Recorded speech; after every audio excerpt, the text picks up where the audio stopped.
حضرت رسالت مآب صلی اللہ علیہ وسلم کی خواب میں زیارت کے متعلق کچھ فرمائیں۔ یہ غیر اختیاری ہے یا کچھ اذکار کرنے سے سعادت نصیب ہو سکتی ہے جیسا کہ دعاؤں کی کتاب میں مذکور ہے؟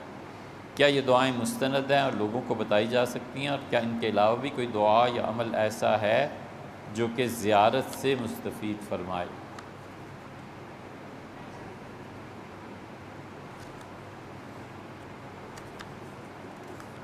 یہ بھیا ہمیں کچھ نہیں پتہ، نام ان دعاؤں کے قائل ہیں، ٹھیک ہے؟ حضور اقدس صلی اللہ علیہ وسلم کی زیارت اللہ نے جس کے نصیب میں لکھی ہو جاتی، خاص اللہ کا فضل ہے، اللہ کسی پہ فرمائے، مگر حضور اقدس صلی اللہ علیہ وسلم کو ان کی اصل صورت مبارکہ میں دیکھنا یہ بہت مشکل، بہت مشکل۔ جتنی دعائیں آپ نے لکھی ہیں ہمیں ان دعاؤں سے کوئی غرض نہیں۔ ہم تو کہتے ہیں جو حضور صلی اللہ علیہ وسلم نے دعا سکھائی ہے چپ کر کے وہ مانگو، جو اللہ نے کتاب میں کہی ہے۔ یہ سارے درود شریف بعد کے بزرگوں کے اپنے بنائے ہوئے ہیں، ان کا ادب اور احترام، ان کی دعائیں، ان کے بنائے ہوئے درود سر آنکھوں، اس کا انکار نہیں کرتے۔ حضرت عبداللہ ابن مسعود رضی اللہ عنہ نے کہا کہ لوگوں رسول اللہ صلی اللہ علیہ وسلم پر سلام بھیجو اور تمہارا سلام انہیں پیش کیا جاتا ہے، اور دیکھو اچھے سے اچھے الفاظ کے ذریعے سلام بھیجنا، کیا پتہ کیا چیز انہیں پسند آئے۔ اس حدیث کی بنیاد پر امت میں یہ اجازت ہے، اب بھی ہے، کہ کوئی آدمی حضور اقدس صلی اللہ علیہ وسلم کی نعت لکھے، نبی کریم صلی اللہ علیہ وسلم کے لیے کوئی قصیدہ لکھے، حضور اقدس صلی اللہ علیہ وسلم کے لیے نثر میں بہترین الفاظ استعمال کرے کہ ممکن ہے وہاں پہنچائے جائیں اور حضور اقدس صلی اللہ علیہ وسلم خوش ہوں اس سے، یہ بات بالکل ٹھیک ہے، اس سے کوئی منع نہیں کرتا۔ لیکن ہمارا ذوق بس اتنا سا، ہم کہتے ہیں حضور صلی اللہ علیہ وسلم نے جو جملہ کہا ہے نا کہ یوں مجھے سلام بھیجو، یوں میرے لیے درود بھیجو، اس سے بہتر کوئی نہیں ہو سکتا، وہ اس میں کیا کمی رہ گئی ہے، پڑھیں۔ اور اس پہ تفصیل سے ہم نے بات بھی کی ہے کہ حضور صلی اللہ علیہ وسلم کی زیارت کیسے، کس جگہ کیا ہوا، وہ کہیں ریکارڈنگ ہوگی، آپ سے سن لیجئے گا، اب اتنا وقت نہیں ہے، لیکن یہ یاد رکھنا چاہیے اصول کی بات جو حضرت مجدد الفسانی سرہندی رحمۃ اللہ علیہ نے مکتوبات میں لکھی ہے۔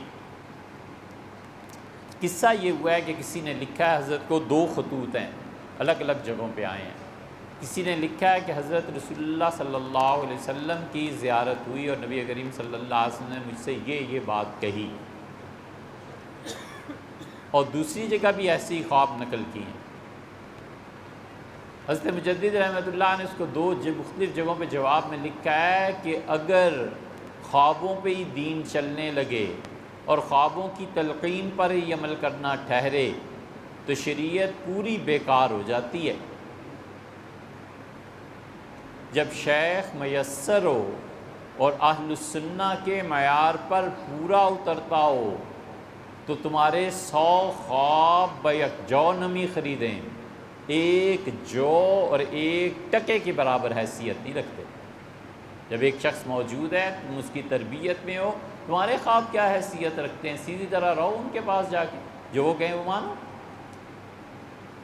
اور دوسری جگہ جو کانٹے کی بات حضرت رحمۃ اللہ نے کی، حضرت نے لکھا ہے کہ رسول اللہ صلی اللہ علیہ وسلم کو دیکھنے والا جو کچھ دیکھتا ہے وہ ضروری نہیں ہے انہیں دیکھے، بسا اوقات قوت متخیلہ، بعض اوقات یہ ہوتا ہے کہ خیال کی قوت اور طاقت وہ روپ دھار لیتی ہے اور آدمی دیکھ کے یہ سمجھتا ہے کہ رسول اللہ صلی اللہ علیہ وسلم تھے، وہ نہیں تھے، یہ تمہاری قوت خیال تھی جو اتنی جم گئی کہ اس نے پرسانیفائی اپنے آپ کو کر لیا، ایک شخص کی صورت میں تمہارے خواب میں آ گئی۔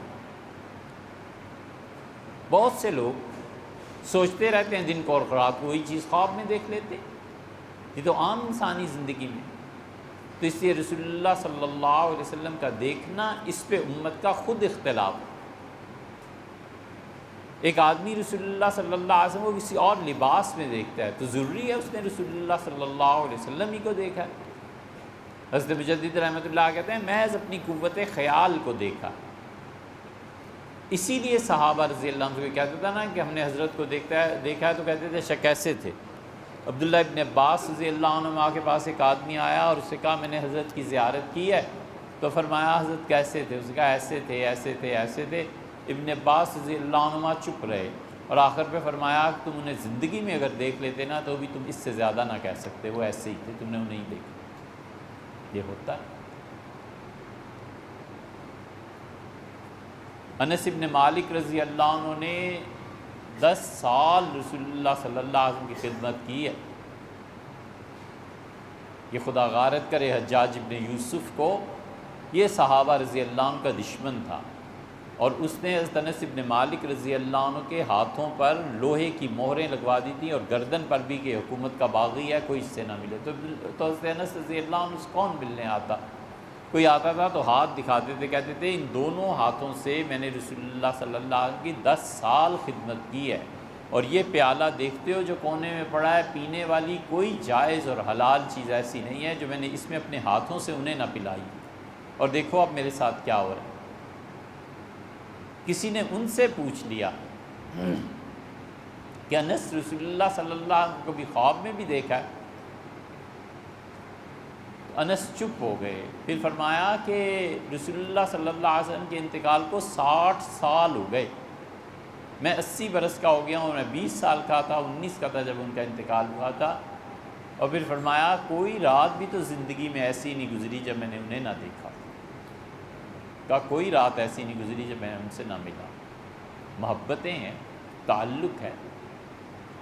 شاہ ولی اللہ رحمۃ اللہ علیہ لکھا ہے میں نے بارہا حضور صلی اللہ علیہ وسلم کو ان ظاہری آنکھوں سے دیکھا ہے۔ سیوطی نے لکھا ہے کہ کس کس کو جھوٹا کہنا ہے، یہ سب دیکھتے تھے۔ سیوطی رحمۃ اللہ علیہ لکھا ہے کہ میں نے 99 مرتبہ رسول اللہ صلی اللہ علیہ وسلم کو عالم بیداری میں دیکھا۔ میں نے پھر سوچا کہ اگر آئندہ مجھے کہیں تشریف فرماؤں نظر آئیں تو میں ان سے پوچھوں گا۔ تو ایک دن میں بیٹھا ہوا تھا فلاں مسجد میں اور وہاں سے تشریف لے جا رہے تھے، تو میں نے کہا اللہ کے رسول مجھے یہ بتا دیں میں جنتی ہوں یا جہنمی ہوں؟ فرمایا تم جنتی ہو۔ میں نے کہا یہ بھی فرما دیں بغیر عذاب کے یا جہنم کے بعد؟ فرمایا بغیر عذاب کے جنتی۔ یہ اتنے لوگ ہیں، ان کو کون جھٹلائے، کون کہے کہ یہ جھوٹے؟ یہ سب باتیں تسلیم کرنے کے باوجود امت میں ایک گروہ پورا ایسا موجود ہے جو کہتے ہیں کہ اگر اصل صورت میں نہیں دیکھا تو سب اس کے اپنے خیالات ہیں، اصل میں رسول اللہ صلی اللہ علیہ وسلم کا معاملہ کچھ اور۔ تو اسے اس بحث میں پڑھنا ہی نہیں چاہیے، جہاں تعلق ہو وہاں سے تعلق رکھے۔ رسول اللہ صلی اللہ علیہ وسلم کی زیارت کے لیے آپ نے درود شریف لکھے ہیں اور بھی بہت سے لوگوں نے لکھے ہیں، کوئی پڑھتا ہے تو پڑھے، اسے کوئی منع نہیں کرتے، لیکن یہ چیز اس کے کچھ خاص احوال اور یہ چیزیں ہیں، یہ بحث ہوتی ہے وہاں سلطنت نیم شب میں، وہاں ملے حضور صلی اللہ علیہ وسلم سے، وہاں بات کرے تو پھر کچھ پتہ چلتا ہے۔ علامہ اقبال کے ساتھ بھی ہو گیا تھا۔ علامہ اقبال کو لوگ ایسے ہی سمجھتے ہیں، کشمیر کے ایک پیرزادے تھے، آئے تھے علامہ کے پاس، وہ رہے، تو جب جانے لگے تو علامہ نے پوچھا کہ آپ کیوں آئے ہیں؟ ان کا میں رہنے آیا تھا۔ ان کا کس وجہ سے؟ انہوں نے کہا میں آپ کو پڑھتا تھا، میں نہیں جانتا تھا کہ آپ کون ہیں۔ ایک چیز، ایک دولت ہے جو پیرزادوں کے خاندان میں چلی آتی، یہ بعض خاندان ایسے ہوتے ہیں جن میں کوئی نہ کوئی چیز چلی آتی ہے، اب اس کی عقل کی کوئی توجہ نہیں۔ بعض خاندان ایسے ہوتے ہیں جن میں سچے خواب چلے آتے ہیں، پتہ نہیں ان کے دادا پر دادا کس نے کیا کام کیا ہوگا، اللہ کو پسند آیا اور اللہ نے اولاد کو یہ پینشن جاری کر دی۔ یہ جب خواب دیکھتے ہیں سچے دیکھتے ہیں، جب ان کے خاندان کے کسی فرد کو خواب آتا ہے اس کی کوئی نہ کوئی تعبیر ہوتی ہے۔ بعض خاندان ایسے ہیں کہ جن کا انتقال 27ویں شب کو ہوتا ہے، ساری رات عبادت کی، 27ویں کی روزہ رکھا اور صبح انتقال کر گئے۔ کراچی میں ایک خاندان ہے، ہم نے فلسفہ پڑھا تھا حضرت رحمۃ اللہ علیہ سے، ان کے خاندان میں یہ بات تھی، 27ویں شب کو اچانک انتقال ہو گیا، بس ایسے ہی ہوتا تھا۔